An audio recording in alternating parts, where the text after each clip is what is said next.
What's up? What's up, everybody? Welcome to another episode of the Intelligent Sports Podcast Show. This week is NFL Divisional Round. We about to talk about the 4 games that went on this weekend. The Saints ain't relevant. They ain't in the playoffs, so ain't no need to talk about them. Let's get into some of the real good football that we've been able to watch this weekend, because we ain't seen really good football games in, let's say, since week 2. Anyway, let's get right into it. If this is your first time watching me, checking me out, like the video, subscribe to the channel. I pretty much bring you everything Saints news, but like I say, they ain't relevant this week. We about to talk about the NFL Divisional Round that just went on this weekend. We got the Rams, we got the Eagles, we got the Texans and Chiefs, Bills, Ravens, and who else we seen? Detroit Lions, Commanders. We about to talk about it all. Let's get into the first game Saturday, which was the Texans and the Chiefs.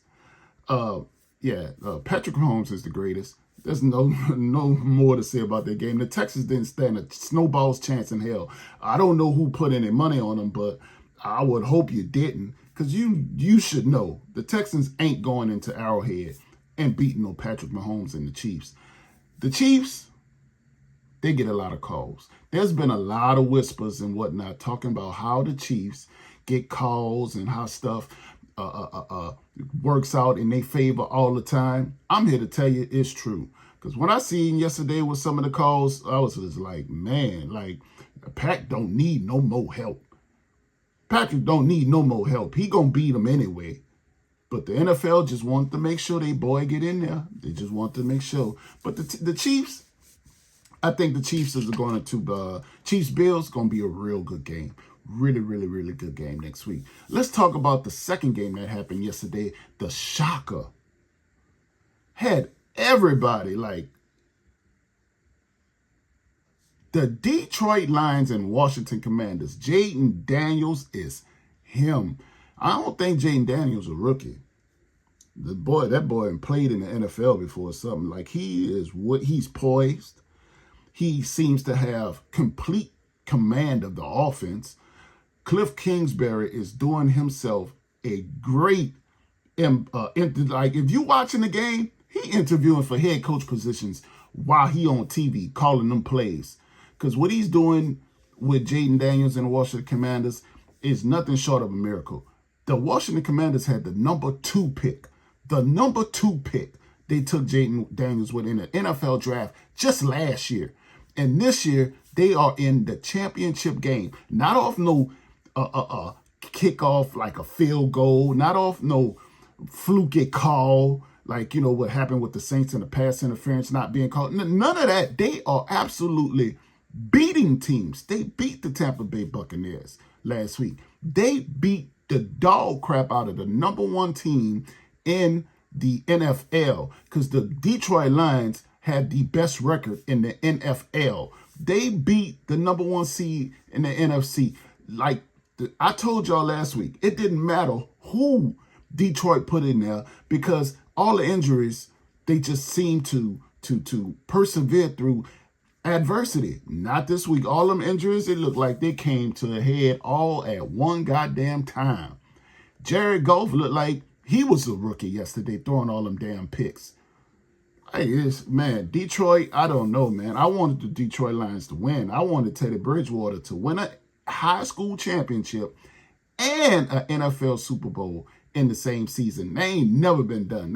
That's history, and probably will never be done for a person, a head coach, coaching NFL, head coach high school football, win a state championship, and then 2 weeks later, he's playing for a Super Bowl. He's on a Super Bowl team.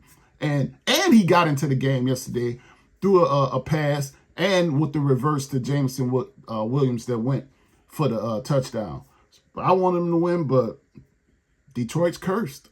They can't do it. But moving along, hey, man, the Washington Commanders, like I say, Marshawn Lattimore is in an NFC Championship game again. You know, he's been there once before with the Saints. Like I said, with the against the Los Angeles Rams, we got, you know, totally hosed on that call, that no call. that no call that they had with the, Marshawn Lattimore was on that team. But this time, hopefully, he has better luck. I'd like to see Marshawn get into a Super Bowl.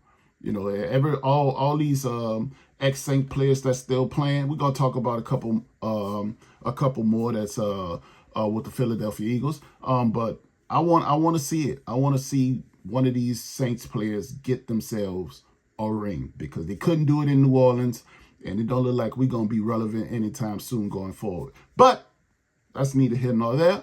I'm not here for none of that. Let's move on to the game this morning, with the Philadelphia Eagles and the Los Angeles Rams playing in the snow. Old school football. I could barely see on my TV screen like what the down and distance was, what the yard markers. I couldn't see none of that. The Philadelphia Eagles just looked like green jerseys running around because the pants blended in with the field. Like it was a nice sight to see, all them playing in the snow. But next week with the Commanders, I don't want to see no snow. I won't see the best team win that game. I won't see good conditions. Now I know we don't control none of that. Mother Nature gonna do what she wanna do. So, but yeah, let's talk about the game. Matthew Stafford almost did it. He has 51 career game-winning drives. He almost had 52. The offensive lineman moved with a false start.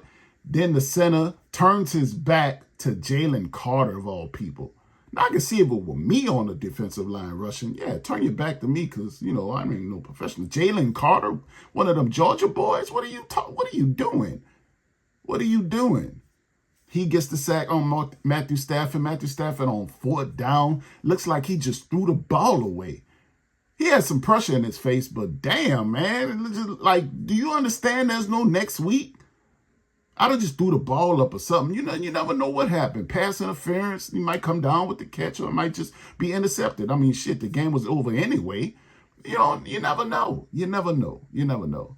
But speaking of Philadelphia Eagles and New Orleans Saints, Zach Bourne flashed off the screen today. Did y'all see it? Recovered a fumble, batted a ball down on a wide receiver smoke screen. Like, what in the hell happened with the Saints? Why couldn't we get that with the Saints? Wow, man. Like, the dude looks like a totally different NFL player. Man, that's just upsetting to see, man. That's upsetting to see. For all the turmoil and all the ridicule that I gave Zach Bourne, I want to say right here, I am sorry. I am sorry. I had no clue. You were what you were. I had no clue. Dennis Allen is a dweeb, a weenie, a dunce, an idiot for how he used you. I am sorry, Zach. You are him in Philadelphia. It's crazy, man. It's crazy what a couple months could do. This is his first year in Philly. It's not like he learned the system there and now he's showing out. No, he landed on a plane 4 months ago and it's taken over, which leads me to believe he had the same ability in New Orleans. Ain't no epiphanies happen. The man didn't roll out of bed and all of a sudden he understands it now, like Lethal Shooter. Damn, man. Let one get away, man. God damn.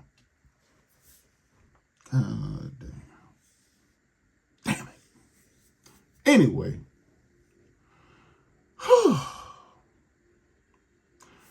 Do y'all think the Detroit Lions defensive liability game yesterday that they played against the Commanders is going to hurt Aaron Glenn's chances of getting a head coaching position?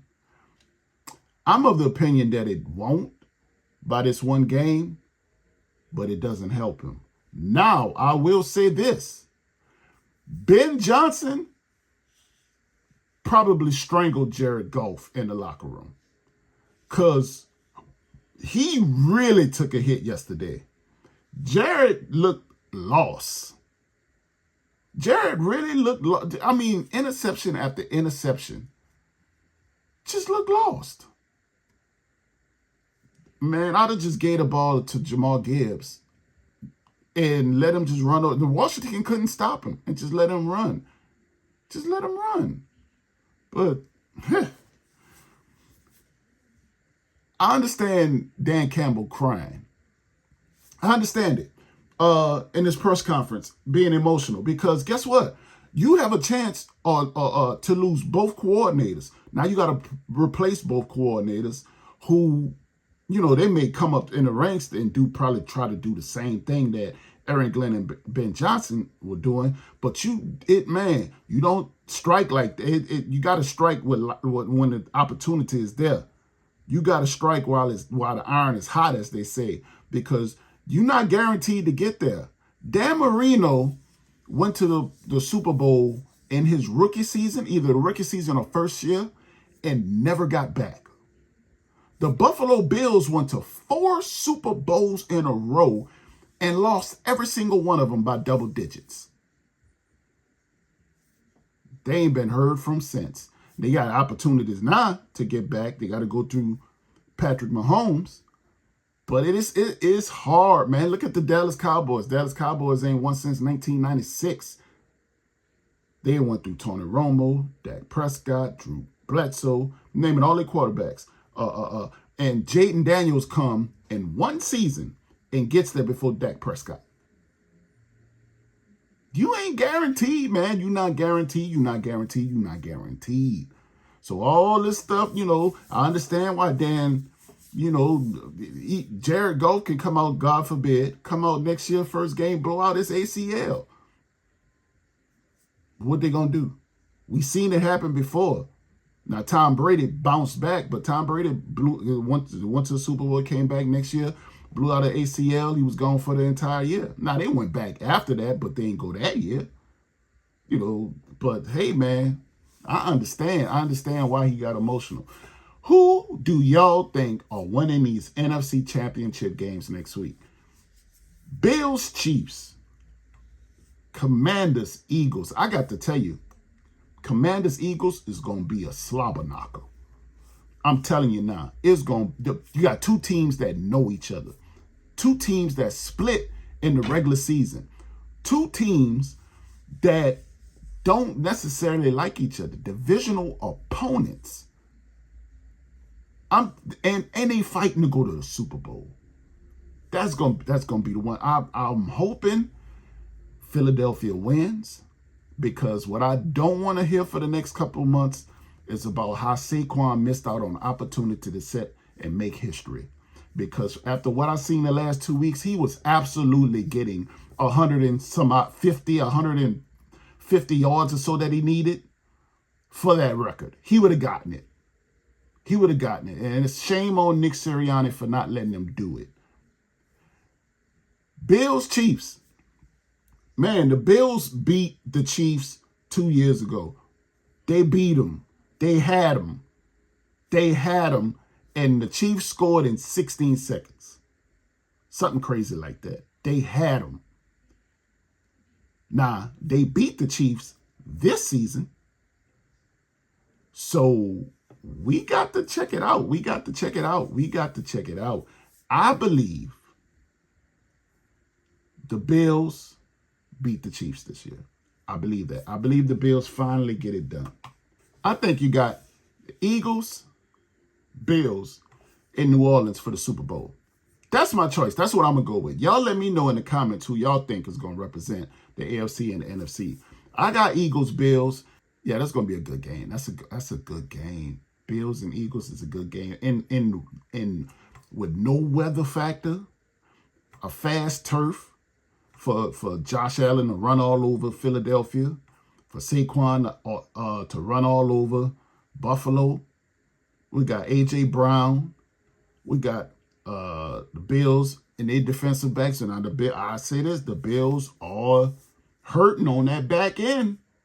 They're hurting on that back end. So we'll have to see how that would play out with during the 2 weeks leading up to the Super Bowl to see if they can get anybody back.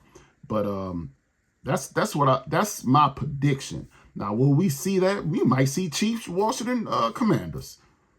The way my luck's set up, So don't quote me on it. Don't bet the house on it. Don't go gamble. Don't do that. Don't do that. Don't put no money on it and then say you told me it was gonna be Eagles Bills, because I don't want you to be sleeping on the park bench. Don't do it. Don't do it. Don't do it. I almost forgot, man. I almost forgot. I don't know how I let this sleep. Somebody, anybody, you gotta investigate Mark Andrews. Mark Andrews needs to be investigated. How you fumble and then drop the 2-point conversion? What? And you know what the talk gonna be? The talk gonna be Lamar can't get it done. Lamar can't get it done. That's gonna be the talk. It ain't gonna be Mark Andrews had the ball right here in his hands and he dropped it. It's gonna be Lamar Jackson can't get it done. Man, that is terrible, man. Man, that dude out there was point shaving, bro. Somebody gonna have to. Somebody would have divine. Somebody divine is gonna have to tell me that he wasn't, because I won't believe it. I don't want to hear nothing out of his mouth. I don't want to hear no excuses. I don't want to hear I let my team down. I don't want to hear none of that. You fumbled, had the ball security. I know John Harbaugh all over there preaching that ball security. You had the ball stripped from you, and you dropped a game-tying 2-point conversion. We absolutely need it. And you dropped it. It was in your hands. It wasn't behind you. It wasn't too far high or nothing. You dropped it in the breadbasket. Man, where's Isaiah Likely? Yeah, just caught the touchdown pass. Why he's not? He's your receiving tight end. Why isn't, I know Mark Andrews can catch or whatever, but why isn't he in there? Because Mark obviously looked like he was just going to blow it anyway. Every opportunity he got to blow it, he blew it. Yeah, you got the tush push. You got the first down. Yeah, you caught the ball to get him closer to the end zone on that last drive. Yeah, you did all that, but when it came down to the get down, where the rubber meets the road, when the chicken came home to roost, when it was time to put the hay in the barn, you dropped the ball. Investigate him, please, FBI. Follow the money. This has been another episode of the Good Intelligence Sports Podcast Show. You could have been anywhere else in the world, but you decided to share it with me today. And I appreciate you for that. Until next time, peace.